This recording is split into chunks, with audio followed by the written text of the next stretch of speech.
On Wednesday night in the heart of downtown Platteville, WIS, just hours after the Wisconsin Supreme Court threw out the state's stay-at-home order, Nick's on 2nd was packed wall-to-wall, standing room only. It was sometime after 10 p.m. when long cool woman in a black dress by the Hollies came over the sound system and a bartender took out his camera. In a Twitter broadcast, he surveyed the room of maskless patrons crammed together, partying like it was 2019. A few were pounding on the bar to the beat. Some were clapping their hands in the air and some were fist-pumping, a scene so joyous they could have been celebrating the end of the worst pandemic in a century. Instead, as Wisconsin Governor Tony Evers knew, they were just celebrating the apparent end of his power over them, at least for now. "We're the Wild West," Evers told MSNBC's Ali Velshi on Wednesday night, reacting to the state Supreme Court's ruling and the scenes of people partying in bars all across Wisconsin. "There are no restrictions at all across the state of Wisconsin. So at this point in time, there is nothing that's compelling people to do anything other than having chaos here." Chaos it was. Right after the Supreme Court's conservative majority issued a 4-3 ruling, invalidating the extension of the stay-at-home order issued by Evers's appointed state health chief, the Tavern League of Wisconsin instructed its members to feel free to open immediately. Sign up for our Coronavirus Updates newsletter to track the outbreak.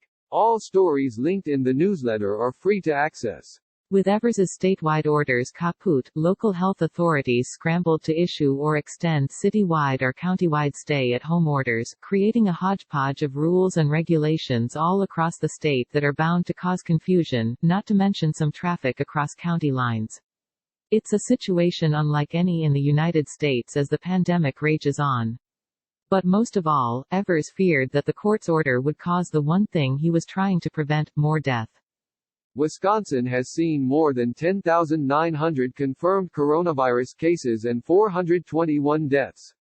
"When you have no requirements anymore, that's a problem," he said. "We're just leaving it open. We're going to have more cases. We're going to have more deaths. And it's a sad occasion for the state. I can't tell you how disappointed I am."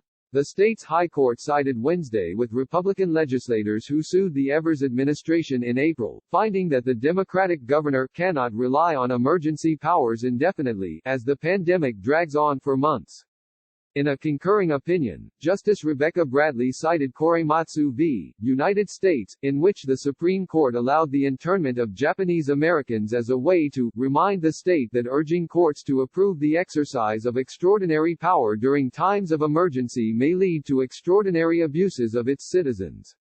One conservative justice, Brian Hagedorn, joined the other two liberals in dissenting.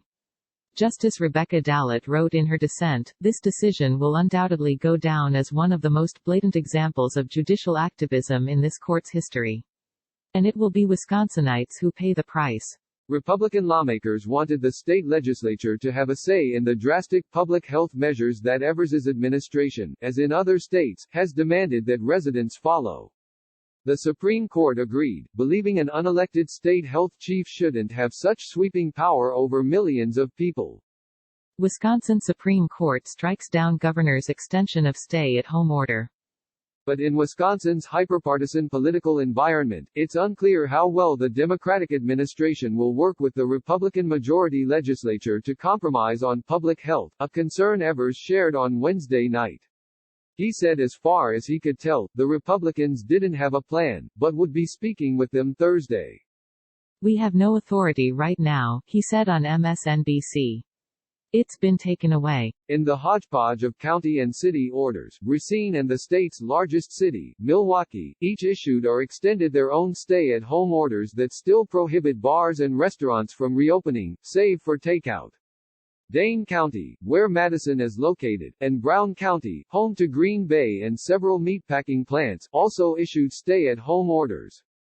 Different counties are saying, "Bring it on." Other counties are saying, "No, we don't want this to happen," Evers said. So suddenly it's a 72-county affair, which is going to be very confusing to people in the state. The bar scene was crowded in counties apparently without immediate health orders to replace Evers's. At the Iron Hog Saloon in the town of Port Washington, drinks flowed but masks and social distancing were lacking, WISN reported.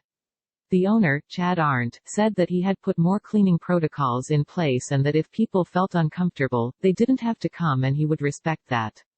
I hope they respect my feelings, that I would like to come out and I would like to start getting the economy going again, he said. To one customer, Gary Bertram, it's a simple decision. If people want to quarantine, quarantine. If you don't want to quarantine, don't quarantine. Go out and do what you normally do, he told WISN. It isn't that simple, of course. Public health authorities have repeatedly warned that those who choose to ignore social distancing and go about their lives may end up spreading the disease to people who aren't drinking at bars but just visiting a grocery store.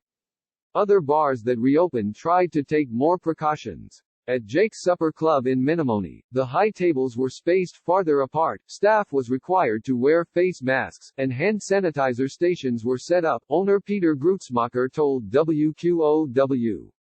The biggest challenge, he said, will be keeping the regulars at the required distance, 2 bar stools away, when they all kind of consider themselves family.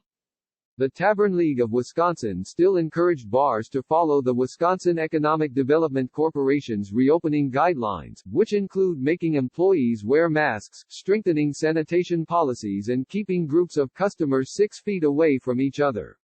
The league's executive director, Pete Madland, told Fox 11 that he welcomed the ruling because it helped struggling bars. They're seeing their livelihoods melt away, and they were helpless to do anything about it, Madland said. Nix on 2nd couldn't immediately be reached for comment early Thursday morning about its policies.